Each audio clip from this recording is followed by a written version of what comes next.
Assalamualaikum warahmatullahi wabarakatuh. Perkenalkan, nama saya Adinda Zilvia dengan NPM 2311103010009. Program studi pemanfaatan sumber daya perikanan. Di sini saya akan menjawab 4 pertanyaan. Dan yang pertama, faktor apa sajakah yang dapat menambah dan mengurangi tingkat keragaman ikan suatu kawasan perairan? Jelaskan disertai dengan contoh kasus.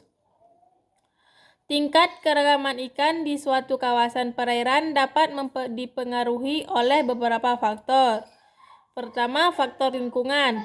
Kondisi lingkungan seperti suhu, salinitas, kejernihan air, dan ketersediaan sumber daya alam, seperti terumbu karang, hutan mangrove, atau rumput laut dapat mempengaruhi tingkat keragaman ikan.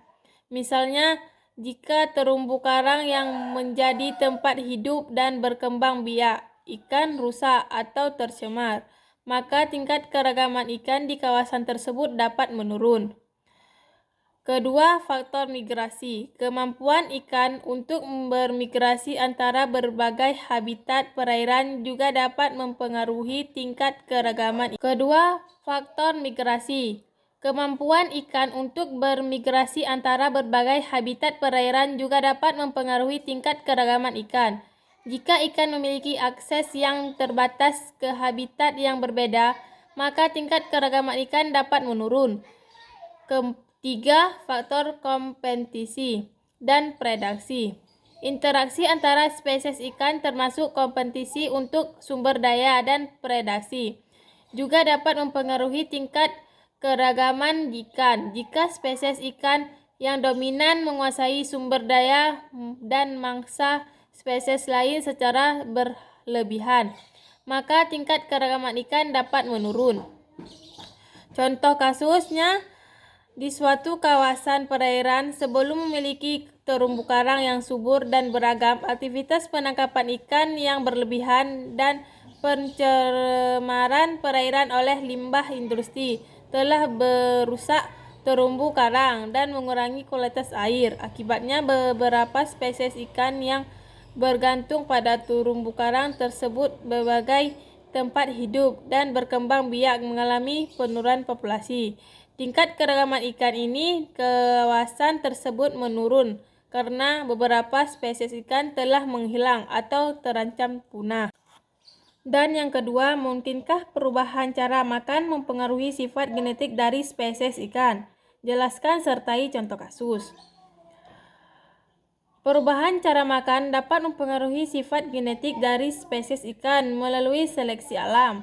Perubahan tersebut terjadi ketika individu dengan sifat-sifat yang mendukung cara makan baru memiliki keunggulan dalam mendapatkan makanan dan langsung hidup. Contohnya dapat diketahui dalam populasi ikan yang mengalami perubahan lingkungan, di mana individu-individu dengan sifat-sifat yang mendukung cara makan baru memiliki keunggulan dalam bertahan hidup dan bereproduksi. Dan yang ketiga, mungkinkah perubahan lingkungan mempengaruhi struktur morfologi dari ikan? Jelaskan dengan contoh kasus. Perubahan lingkungan dapat mempengaruhi struktur morfologi dari ikan melalui seleksi alam. Perubahan tersebut terjadi ketika individu dengan struktur morfologi yang sesuai dengan perubahan lingkungan memiliki keunggulan dalam bertahan hidup dan bereproduksi. Contohnya dapat ditemukan dalam populasi ikan yang mengalami perubahan suhu air ke dalam perairan atau kondisi lingkungan lainnya, di mana individu-individu dengan struktur morfologi yang sesuai memiliki keunggulan dalam kelangsungan hidup dan reproduksinya. Dan yang keempat, unsur apa saja yang diperlukan dalam upaya domestikasi ikan? Dalam upaya domestikasi ikan, terdapat beberapa unsur yang diperlukan. 1. Seleksi genetik. Untuk menghasilkan ikan yang lebih baik secara budidaya, seleksi genetik dilakukan dengan memilih individu yang memiliki sifat-sifat yang diinginkan, seperti penumbuhan yang cepat, resistasi terhadap penyakit, dan adaptasi yang baik terhadap lingkungan budidaya.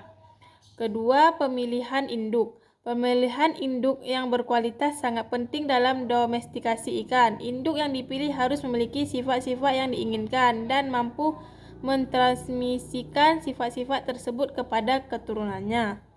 Ketiga, pemulihan selektif. Pemulihan selektif dilakukan dengan mengawinkan individu-individu yang memiliki sifat-sifat yang diinginkan.